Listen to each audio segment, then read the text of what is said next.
The Taliban have won the war in Afghanistan. The country's seat of power is currently held by top Taliban leaders. So the national and international community needs to find a way to work with those sitting in Kabul. And the European Union has already begun this process. The EU foreign policy chief has revealed that it will work with the Taliban even though the Union does not recognize the group. The bloc is expected to put conditions for this. This was included and said after the EU foreign ministers discussed the security situation in Afghanistan. I haven't said that we are going to recognize the Taliban. I just said that we have to talk with them for everything, even to try to protect women and girls. Even for that, we have to get in touch with them. I haven't said that we are going to accept the Taliban whatever they do. They said that we will put conditions for continuing our support, and we are going to use our leverage, all our leverage, in order to make the human rights to be respected.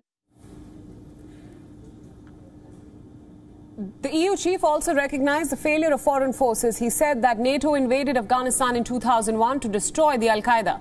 But the commitment shifted over the years. Their purpose became to construct a modern state and a land that respects human rights.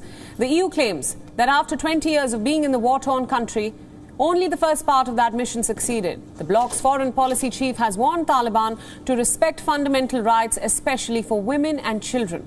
Only then the two can work together. Meanwhile, the G7 leaders are also set to hold a virtual summit on the crisis next week. US President Joe Biden and British Prime Minister Boris Johnson discussed the security issue in the country, and this was the first phone call between Biden and a foreign leader since the Taliban took over Kabul. Fantastic to be here. Fantastic to see you. What I think is your For more about the latest EU remarks on the Taliban, we are now being joined for more by Lucy Huff, our correspondent from Brussels. Lucy, welcome to WION World as one. The EU foreign policy chief has revealed that the EU will work with the Taliban even though the Union does not recognize the group. How do you interpret this statement?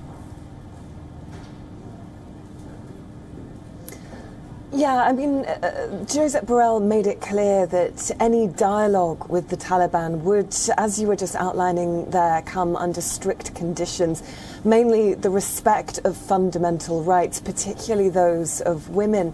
Josep Borrell said that whilst the EU wouldn't formally recognise the Taliban as leaders of Afghanistan, they would need to talk to them, in his words. So keeping up dialogue. We know, for example, that a member of the Joe Biden administration has been in touch with a representative from the Taliban, and we are expecting similar conversations in the coming days between EU representatives and the new authorities in Afghanistan about things like the evacuation of both dual and European nationals as well as Afghan citizens deemed to be at risk. This is about keeping Kabul airport open and ensuring the safety of people on the ground as those evacuation efforts continue. So there is a sense that whilst the EU won't formally recognise the Taliban as the Afghan leadership, there will be some dialogue, namely about protecting those people on the ground. But there will be very strict conditions on that.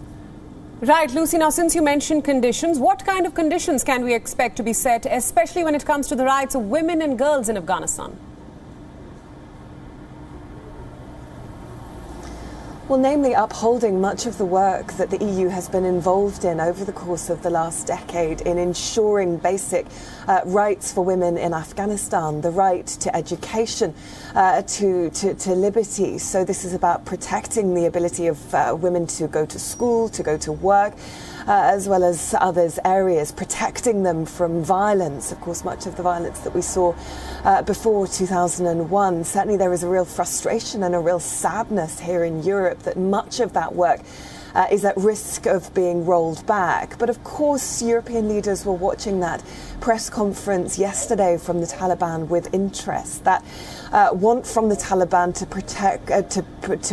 project a very, very different image to that we've seen previously from them, namely that message that those who had worked along with Western NGOs, with charities, who had worked with the previous Afghan government would not need to fear retribution or revenge, that those people would be safe, that that those Western forces on the ground would be protected, those working for charities and NGOs, that women would see their liberties protected. Of course, the proof will be very much in the pudding. I don't think it's safe to say that European leaders will be taking the Taliban at their word at this stage, but certainly in the coming weeks and months to come, they will be watching the actions of the Taliban and if indeed those promises are followed through. Lucy Huff, thanks so much for joining us on WION from Brussels with all those inputs. WION World is now available in your country. Download the app now and get all the news updates on the move.